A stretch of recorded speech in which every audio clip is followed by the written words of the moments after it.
Bom dia, turma. Estou aqui na sala de leitura.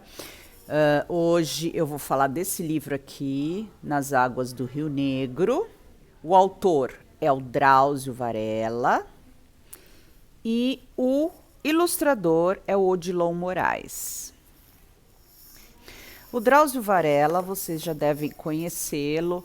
Ele está sempre aparecendo na televisão, ele é um médico, ele fez um trabalho que ficou muito conhecido dentro do presídio Carandiru. Durante um tempo ele ficou lá tratando dos doentes e depois ele escreveu um livro. E esse livro acabou virando o roteiro de um filme, Carandiru. E nesse livro ele vai contar uma história de uma viagem que ele fez para a região amazônica, mais especificamente, uma viagem pelo Rio Negro. Ele conta uma aventura que ele teve se embrenhando na mata. Dentre esses acontecimentos, a gente pode conhecer alguns mitos da região. Como eu sempre falo, a mitologia ela é muito vasta.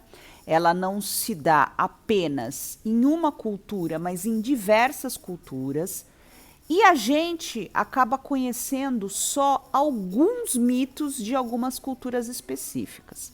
Então, nesse livro, ele vai trazer para a gente a cultura específica da região do Amazonas, que também está ligado à cultura brasileira. Agora eu vou ler a contracapa do livro, que faz mais ou menos uma apresentação.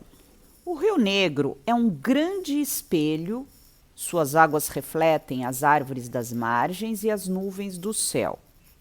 Muito largo, ele contém os 2 maiores arquipélagos fluviais do mundo. Também comprido, nasce na Colômbia, passa pela Venezuela, entra no Brasil e corta a floresta amazônica por mais de 1.000 quilômetros.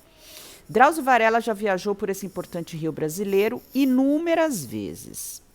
No barco Escola da Natureza, colhendo plantas da região que pudessem ser transformadas em medicamentos. Neste livro, o autor mergulha no terreno da fantasia e do folclore e relata o que aconteceu certo dia em que, em uma de suas viagens, adormeceu sozinho numa rede do convés do barco, entretido com as estrelas e a lua cheia. Então, nós vamos mergulhar com essa leitura nesse universo de ficção, de lenda, misturado com a realidade que é a viagem que o autor realmente fez pelo Rio Negro. Aqui você tem a imagem do Odilon Moraes no sumário do livro com o nome dos capítulos. Cada capítulo ele vai abordar uma dessas lendas. É um livro muito bonito. São ilustrações que mostram personagens dos mitos e, ao mesmo tempo, você percebe uma densidade, né? É como se as ilustrações quisessem remeter ao mundo imaginário, que é esse mundo das lendas. Depois, no final do livro, a gente tem também algumas outras informações. Aqui um mapa, né? Você vê um mapa que é da região amazônica. Você tem aqui toda a América Latina e todos os países que fazem fronteira com o Brasil. Aqui é o Brasil. E essas ramificações, gente, são os rios, tá? Aqui em azul escuro, você vê justamente o Rio Negro, que nasce lá na Colômbia, vem descendo, né? Chega em Manaus ele se junta ao rio Solimões para formar o rio Amazonas, que depois corre para o mar. Então, o Rio Negro é um rio muito grande, daqueles rios que você não enxerga outra margem, e ele é muito importante para essa região aqui. Não só, ele serve como transporte, justamente.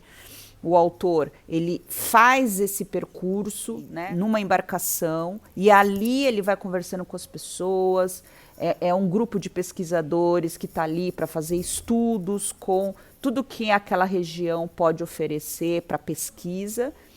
E, ao mesmo tempo, ele vai colhendo as histórias de onde ele vai criar essa narrativa do livro. Uma outra coisa interessante do livro é que em alguns parágrafos ele vai descrevendo com detalhes algumas coisas específicas da região, como alimentação, tipo de peixes. Então, por exemplo, num determinado momento ele diz: em mesas de ouro cobertas com toalhas de renda, eram servidas as frutas mais deliciosas da Amazônia.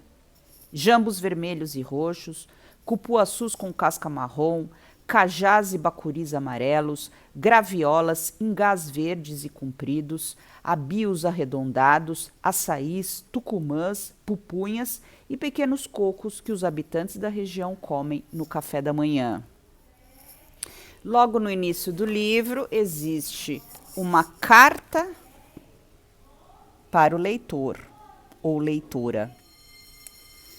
Você conhece ou já ouviu falar do Rio Negro? Esse rio que corta a floresta amazônica é o terceiro maior do mundo e suas águas escuras formam uma espécie de espelho que reflete o céu e as margens. O médico Drauzio Varela, que você talvez já tenha visto em programas de TV, fez diversas viagens a esse rio a bordo do Escola da Natureza, um barco usado para pesquisar plantas brasileiras com o objetivo de descobrir novos medicamentos. Mas além das pesquisas científicas, Drauzio se inspirou nas águas escuras do Rio Negro para contar uma história mágica em que são personagens alguns seres do folclore brasileiro, como o Curupira, a Mula Sem Cabeça e o Boto Cor-de-Rosa. Já ouviu falar neles? O que você sabe sobre essas criaturas da nossa cultura? Ao final do livro, você vai ficar sabendo de quem o médico ouviu as histórias desses seres e conhecer um pouco mais das histórias que formam o nosso país. Boa leitura. Voltando à aula presencial, quem quiser pode emprestar esse livro. Boa aula.